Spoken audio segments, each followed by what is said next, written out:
Hello बच्चों, let's read the question. Frost flotation process for the concentration of ores is an illustration of the practical application of A option is absorption, B option is adsorption, C option is sedimentation and D option is coagulation. इस question में हमारा की concept क्या कहता है कि हमको आज यहाँ पर बात करना है फ्रोस्ट फ्लोटेशन प्रोसेस के बारे में. Frost flotation process for the concentration of ores. अब देखो यहाँ जो हमें 4 प्रोसेस दे रखे हैं, पहले इनके बारे में बात करते हैं.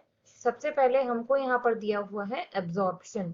एब्जॉर्प्शन क्या होता है, जैसे हम एक एग्जांपल से समझ सकते हैं कि अगर एक पेपर हमको दिया हुआ है और उसके एक कॉर्नर को हम वाटर में यहाँ पर डिप कर देते हैं, तो धीरे धीरे करके क्या होगा कि वाटर जो है वो उसके इनर और आउटर सारे सरफेसेस को वहां से कवर कर लेगा. तो इसे हम कहते हैं अब्जॉर्प्शन, जहां बल्क तक में आके अंदर तक जाके वहां पर आपका जो सब्सटेंस है वो पहुंच जाता है. एब्जॉर्प्शन हम इस तरीके से समझ सकते हैं कि अगर एक चौक को हम यहाँ पर इंक में डिप करते हैं तो जो चौक है उसके आउटर सरफेस पर तो इंक लग जाता है लेकिन इनर सरफेस पर इंक नहीं जाता.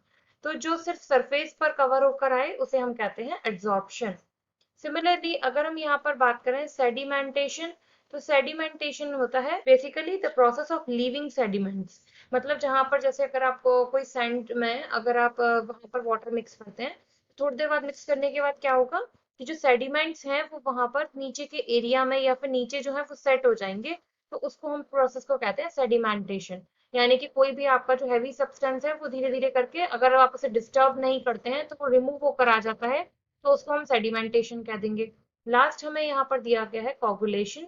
तो ये कोगुलेशन बेसिकली क्या होता है कि जैसे हम अगर ब्लड में क्लॉटिंग कराते हैं, तो बेसिकली क्या है, जो हैवियर मॉलिक्यूल्स हैं उनको क्लॉट की फॉर्म में ले आना और जो लाइटर मॉलिक्यूल्स हैं उन्हें फ्लो करा देना. तो डेंसिटी के बेसिस पर हम यहाँ पर जो डिफरेंस कर देते हैं तो उसको हम लोग क्या बोल देते हैं यहाँ से, कोएगुलेशन. अब यहाँ पर हमसे पूछा गया कि फ्रोस्ट फ्लोटेशन का जो प्रोसेस है जिसमें हम ओर को कंसंट्रेट करते हैं वो इन चारों में से कौन सा प्रोसेस है. तो देखो, जब भी हम यहाँ पर कोई एक वैसल में या जिसको हम सेल भी बोल सकते हैं, इस सेल में जब हम अपना जो भी ओर है उसे हम ऐड करते हैं वाटर के साथ, तो हम यहाँ पर ओर प्लस वाटर को क्या बोलते हैं, कॉमन वर्ड स्लरी. हम यहाँ पर स्लरी बना के ऐड कर देते हैं.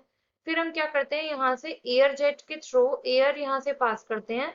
और ये एयर इसलिए पास किया जाता है कि जो आपका ओर है यहाँ से वो क्या हो जाए, वो इस बबल्स के साथ ऊपर फ्रोथ की फॉर्म में आ जाए.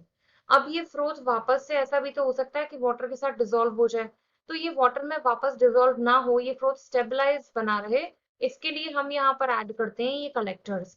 तो ये कलेक्टर्स क्या करते हैं कि ये जो आपका ओर है इसकी सरफेस पर ये इस तरीके से एक लेयर बना लेते हैं. ये लेयर इनको हाइड्रोफोबिक बनाती है. तो हाइड्रोफोबिक होने से क्या होता है कि वाटर में इनका जो डिसोल्यूशन है वो धीरे धीरे कम हो जाता है. और इस तरीके से हम यहाँ पर ये सरफेस पर इस तरीके से एड्सॉर्ब होने के क्या प्रोसेस को बोलते हैं, एड्सॉर्प्शन.